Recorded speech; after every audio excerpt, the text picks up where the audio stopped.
sallallahu alaihi wasallam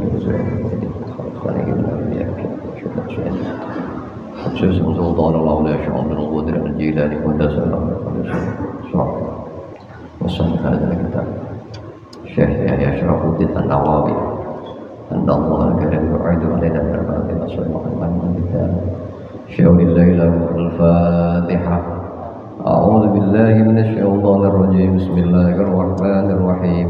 Alhamdulillahi rabbil alamin arrahmanir rahim maliki yaumiddin. Iyyaka na'budu wa iyyaka nasta'in. Ihdinas siratal mustaqim. Siratal ladzina an'amta 'alaihim ghairil maghdubi 'alaihim waladdallin. Rabbighfirli wa liwalidayya wa li jami'il mu'minina amin. Jamaah salat zuhur yang dirahmati Allah Subhanahu wa taala, kita lanjutkan kajian zuhur kita untuk kitab Arba'in Nawawi. Kita sampai pada hadis yang ke-34. Bismillahirrahmanirrahim. Al-haditsur rabi'u was salasun.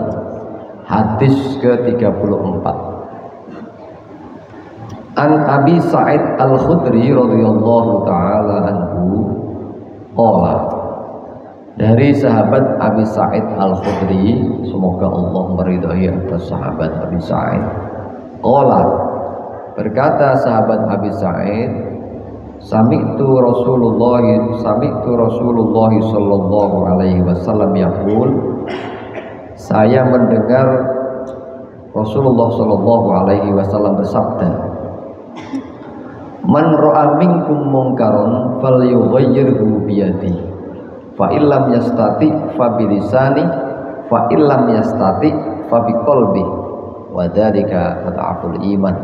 Rawahu Muslim.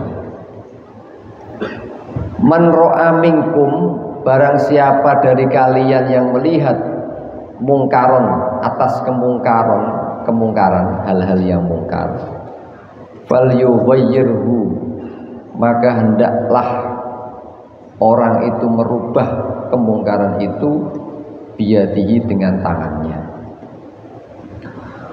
Fa illam yastati, andai kata orang itu enggak mampu merubah dengan tangannya, fa bilisani, maka dengan lisannya.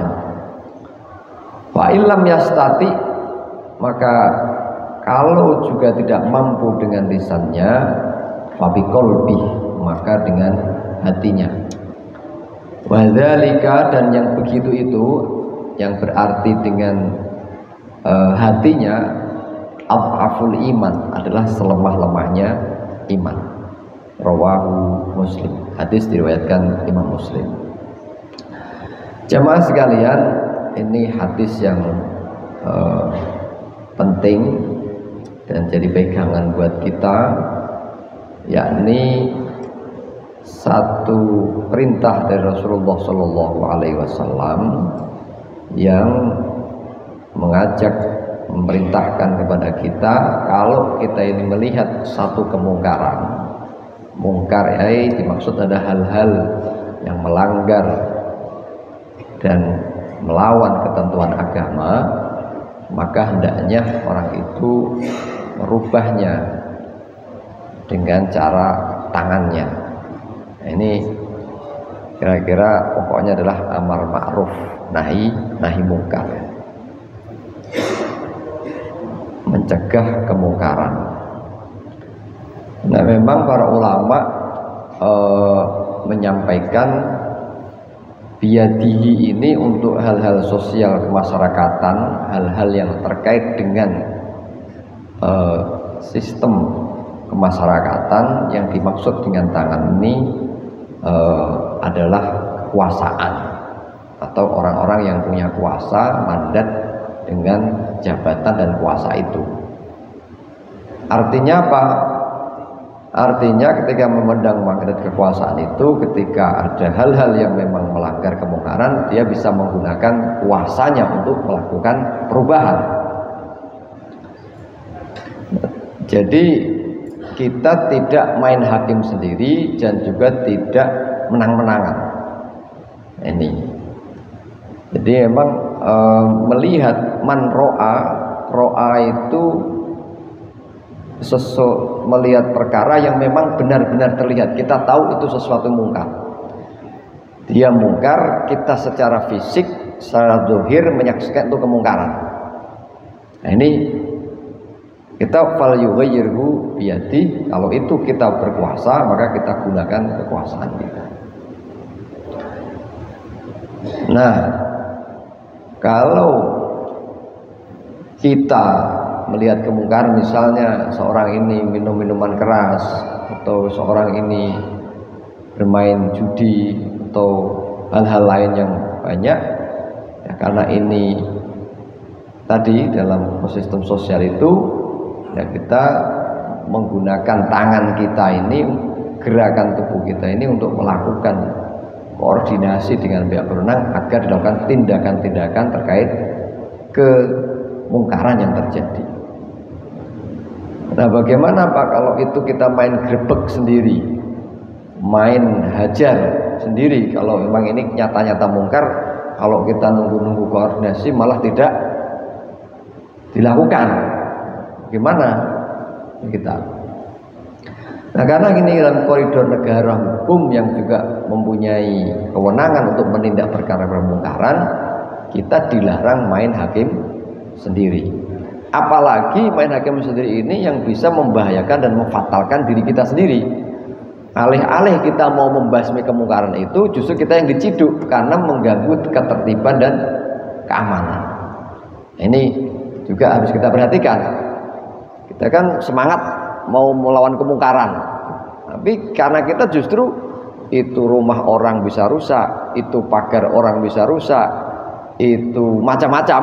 Nah, itu justru membahayakan. Nah, ini juga ada kisah dulu sahabat Umar itu pernah melakukan tindakan begini. Lalu memang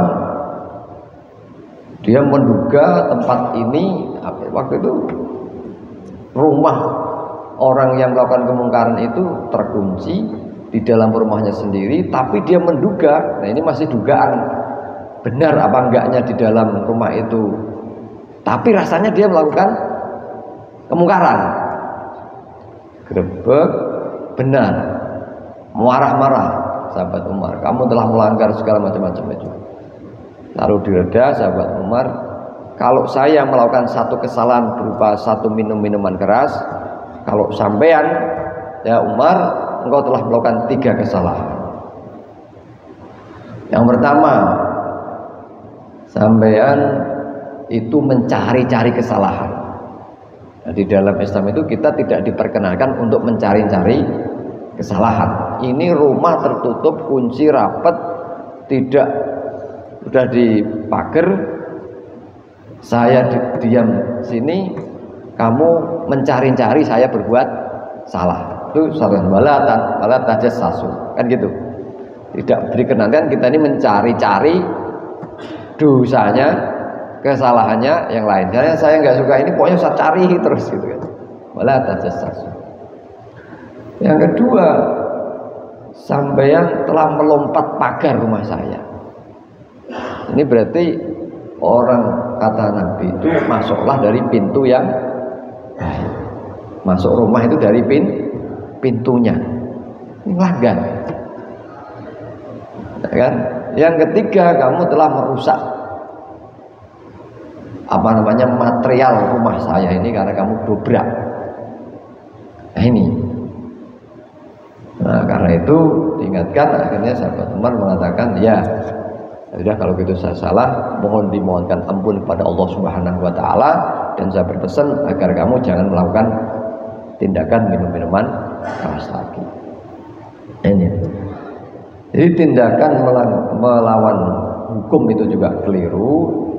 Nah, apalagi kalau kita maknai lebih dalam lagi, semangat nahyun anil mungkar itu adalah semangat dari rasa kasih sayang. Jadi kita melakukan tindakan nahi mungkar itu semata-mata Karena Islam itu mengajarkan kita kasih sayang pada sesama, bukan semangat untuk semangat untuk kita merasa lebih baik dari mereka, semangat kita menjerumuskan mereka, atau semangat untuk dia dalam kekeliruan, itu bukan. Jadi manifestasi nahi mungkar itu adalah manifestasi kasih sayang. Jadi kayak dokter itu ngasih obat ke pasien semata-mata manifestasinya adalah karena kasih sayang, supaya tidak sakit lagi, maka dikasih obat pahit. Tapi bukan berarti biar mampus kamu dikasih obat pahit gitu kan, nggak ada begitu.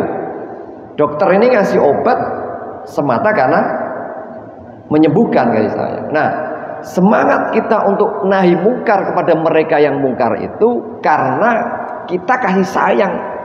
Kalau kamu di situ itu nanti berat loh di akhirat itu, repot. Nah, karena itu kita harus rekoso, mau repot-repot untuk mengingatkan saudara kita itu semata-mata karena rasa kasih sayang. Nah, maka kalau suatu ekosistem komunitas masyarakat itu kok bisa tawasau bil haq wa tawasau bis sabr, berarti masyarakat itu hidup. Bayangkan kalau suatu masyarakat itu sudah tidak ada yang saling mengingatkan. Wah, remuk itu, nafsi-nafsi. Mau nyebur sumur ya terserah, mau nyebur terserah, kan repot. Nah, ini. Jadi semangatnya nahi mungkar ini bukan untuk semangat kita menang-menangan. Wah, ini orang puasa kok pada makan di jalan, kita sapu bersih terus kita merasa lebih suci, bukan itu. Justru kalau kita nahi anil mungkar itu karena diingatkan. Sama kayak kalau orang kita itu lagi keliru, itu ada tai itu, lalu kita omongin jangan ke situ, ya kan gitu. Itu ada tai, ada comberan supaya tidak kecebur. Nah, semangatnya itu karena kita kasih sayang sama orang itu supaya tidak kecebur, bukan apa-apa. Memang kita sayang gitu kan. Sama kayak kalau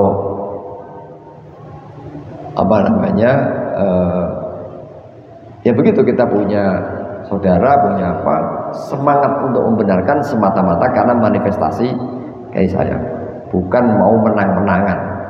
Nah, jika bisa dengan tangannya fa illam yastati, kalau nggak mampu dengan tangannya, minimal fabilisani, dengan ucapannya. Wah, ini kalau saya lakukan tindakan bahaya, saya cukup ingatkan saja, nggak perlu pakai fisik.